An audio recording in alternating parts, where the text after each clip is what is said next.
Ipinasilip ni Japanese Ambassador Endo sa aking eksklusibong panayam ang ilang nilalaman ng Reciprocal Access Agreement o RAA, ang mala VFA na kasunduang magbibigay daan sa pagpasok ng mga sundalong Hapon sa bansa. Iginit din niya na gaya po ng Pilipinas, patuloy na poprotektahan ng Japan ang teritoryo nito. Narito po ang aking eksklusibong pagtutok.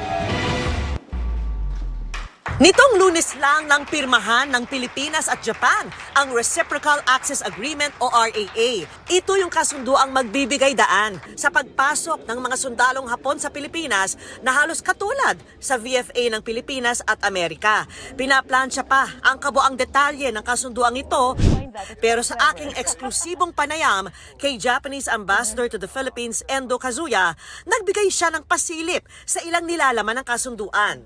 Pagtitiyak ni Ambassador Endo, magkakaroon ng pagtutulungan ang Pilipinas at Japan sa paghahabol sa mga Japanese servicemen na lumabag sa batas. The RAA is said to be the equivalent of the VFA, which the Philippines has with the United States.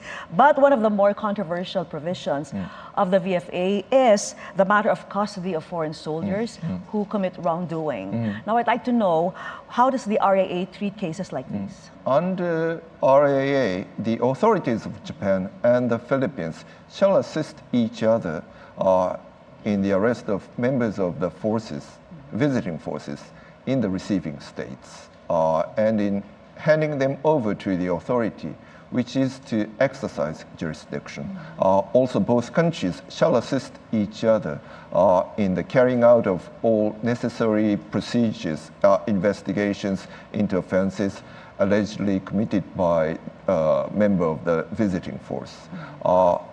Both countries are eligible to exercise their jurisdiction in accordance under Article 21 of the agreement. Sabi ni Endo, may mekanismo raw para matukoy kung kanino ang jurisdiksyon ng Japanese servicemen. Very simply, the sending state holds the primary jurisdiction over offenses and arising out of any act or commission done in the performance of official duties. The receiving state can exercise a primary jurisdiction over offenses which are not related to official duties. Umaasa si Endo na sa pamamagitan ng RAA, lalo pang mapapalakas ang pagtutulungan ng Pilipinas at Japan. Can you tell us how soon we can start seeing some activity as far as the RAA is concerned? It depends on the approval process of our respective Congress and Diet in the respective countries. But I hope that we can further promote the defense and security cooperations in the near future. Sa aking panayam, tinanong ko si Endo tungkol sa pagsabi ng China na hindi dapat nakikialam ang Japan sa usapin ng Pilipinas at China kaugnay sa West Philippine Sea.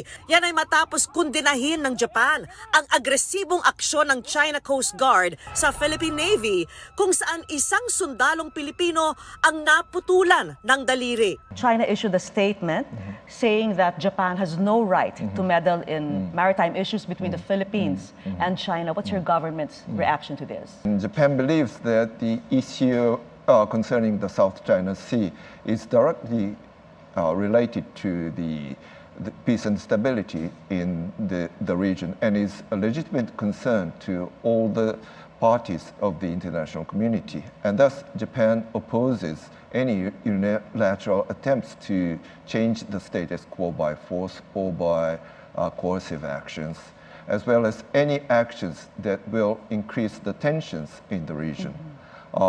This is why Japan reiterated serious concerns over repeated actions which obstruct freedom of navigation and increase regional tensions, including recent dangerous actions in Ayungin Shoal that resulted in damages to the Filipino vessel and injuries to the Filipinos on board. I'd like to know, what does Japan have to gain from making a stand as far as this issue is concerned? For us, upholding the rules-based maritime order in this region particularly is in the interest of Japan. And it is very much important for us to support the country that is respecting the rules of law in the maritime sphere. I'd like to know, Mr. Ambassador, what can the Philippines learn from Japan as far as dealing with the situation is concerned? I think we are facing very similar challenges in the maritime sphere, East China Sea, South China Sea, but at the same time, the situation in Japan and in the Philippines are not exactly identical, of course. Japan and China has established some frameworks, like including fishery treaties or the rescue agreements between the two countries. So that might be something that we can work together.